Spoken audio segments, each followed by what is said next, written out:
এগুলো হচ্ছে মাছের জায়গা। মাছ টালাইতেছে, দেখেন অনেক মাছ টালাইতেছে, শুধু মাছ আর মাছ।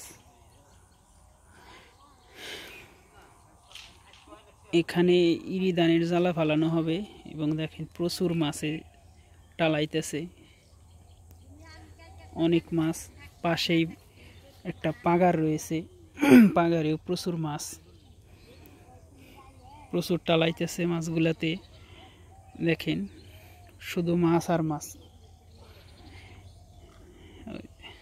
প্রত্যেকটা জায়গায় মাছগুলা ফাল দিতেছে, শুধু মাছ আর মাছ। দেখতে অনেক সুন্দর দেখা যায় মাছগুলা যখন লাফ পারে, জাম্প পারে।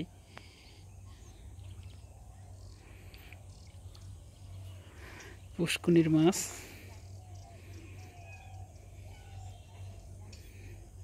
কত সুন্দর টালাইতেছে মাছ।